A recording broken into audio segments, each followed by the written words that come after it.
All right, y'all. Court hearing is done. Got continued because no service of documents. Excuse me. However, the judge put in place a void order that I'm not going to comply with because I don't have to. It's void because they don't have jurisdiction and it's a violation of my 14th Amendment due process rights. And now this bitch just got herself included in the federal lawsuit too. This commissioner, this clown ass bitch did. And I'm going to ensure that they're all held to account. Watch. So, without further ado, let me go ahead and play this audio recording for you. The phone's going to be staring at the ceiling, so y'all ain't going to see me. But it's only 6 minutes and 53 seconds long. So y'all can hear it. Y'all can see what this bitch does. And you be the judge. Daniel Gaines, cause number 21-201364-5. For anyone present on that case, please unmute and say your name for the record. Julia Parker, how are you? Good afternoon. And is Mr. Gaines or anyone on Mr. Gaines' behalf present on Zoom? Mr. Gaines, I'm here. Good afternoon. Will each of you please raise your right hand? Do you promise or affirm that any testimony you provide in court today will be the full and complete truth? Yes. Thank you very much. So this is before me today on Ms. Parker's request for an order for protection. Before you proceed, Your Honor, just so the courts are aware, in this matter, there has been no service of documents at all. There has been zero attempts at service made at all. And then there's also the serious issues of jurisdiction.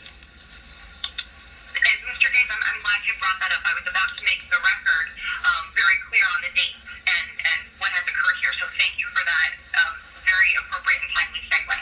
So as I noted, this is Ms. Parker's request for an order for protection, protecting her from Mr. Gaines. The case was filed 2 weeks ago on May 21st. And according to the court file, it looks like Mr. Gaines is out of state. And as of today, there is no proof in the court file that personal service has been able to be accomplished. And so I hear from Mr. Gaines, and I'll hear from you again momentarily, sir. You are here today, and so I would hear from you, Mr. Gaines, on what notice you did receive about today's hearing and Ms. Parker's petition. And Ms. Parker, I see you raising your hand. I'd like to hear from Mr. Gaines on this issue, but I will absolutely be hearing from you as well. Well, as far as an appearance today, if I notice through the link system that there's a court date, that does not legally substitute service under 14th Amendment due process requirements, nor does it allow the courts to assume jurisdiction. But there's also the fact that Ms. Parker notified me via text at 4:30 a.m. my time on the 2nd of this month that there was even a matter filed. So literally the day before is when I was notified.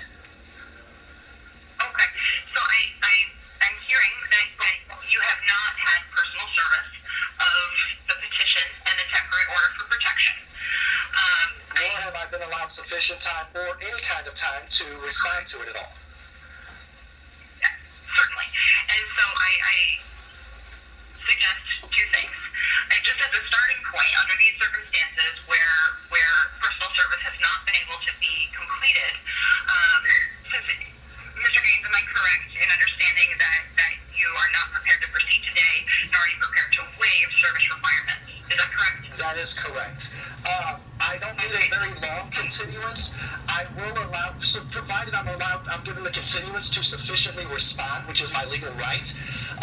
I'll allow, because I have the documents from the link system as I stated, so I'll allow this one-time exception for service so long as I'm given sufficient time to respond, because what Ms. Parker's done is engaged in extreme fraud upon the court with this filing, and I'm going to prove every single thing she lists as knowingly being false. She's got a history of this. This is her 6th restraining order attempt, and they've all been false.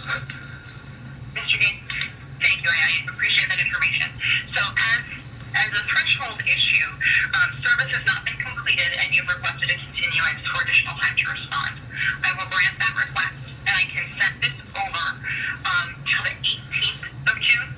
I will reissue the temporary order for protection. So, Mr. Gaines, you are here on Zoom today, and I'm informing you that I'm reissuing the temporary order for protection. I'm going to have to object to that, Your Honor, because the temporary order is a violation of my Second Amendment rights, because with the temporary order being put in place, I'm restricted from exercising my Second Amendment rights, and it's absent due process because the one thing missing from her entire filing is any type of evidence whatsoever. In order to restrict my rights, there has to be sufficient evidence. There is not. I appreciate your argument, sir, and It's not argument, it's law. For myself, and I understand your position, sir. And another judicial officer has entered an order, and this court today is in a position to extend that temporary order and set it for hearing so that you can This court is issuing void orders. This court has zero jurisdiction over me whatsoever. I've never been a resident of the state. It's not my position, it's law. I've never been a resident of the state of Washington ever in my life. The state can establish zero contacts over me at all to establish jurisdiction. Case precedent. And at this point, Mr. Gaines, I need to complete my ruling and move on to other cases on it. You're about to try to put a void order in effect that has zero legal effect and is not enforceable under the law. Mr. Gaines, I understand your position, sir, and I need to complete my ruling and move on to Federal other rules of cases. civil procedure don't allow you to put void orders in place. If there are further interruptions, sir, we will have to mute you. I'm glad I got this on recording, that's all I can say. All right, so the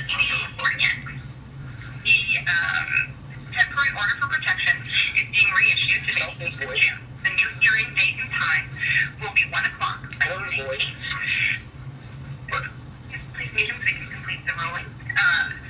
You, Mr. Gaines, did testify in open court and under oath today that in recognition of the continuance, you would accept service by links. I will make that note in the reissuance order that I'm issuing, and both of you will be able to get a copy of the order I'm signing today, reissuing the temporary order for protection from the Pierce County Superior Court Clerk's office. And for your deprivation of my rights, you will be included. And for your deprivation of rights, you will be included in my federal lawsuit. Have a nice day. Now time to put this shit on Facebook, on YouTube, so y'all can see the criminal shit that these motherfuckers did. And that's that. So, now, when this goes back to court, that'll be another thing that they're guilty of. So now we've got First Amendment violations. So in total, it's First Amendment, Fourth Amendment, Fifth Amendment, Sixth Amendment, Seventh Amendment, Eighth Amendment, Ninth Amendment, 14th Amendment, 15th Amendment, and now Second Amendment violations by the state of Washington. All perpetrated through fraud upon the courts that the courts refuse to address.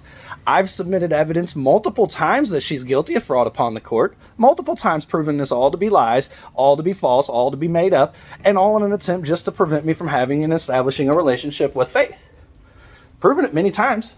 They just refuse to do anything about it. This time, they don't have a choice because the federal courts are getting involved on this one. Watch. Come the 18th, I'm requesting the de novo. There ain't shit they can do about it. I'm done playing their fucking games. Tired of giving them chances. And I've about closed all the doors, so the federal action is going to be awesome. But in this specific instance, there will be the de novo. Love y'all. Have a good one. Peace.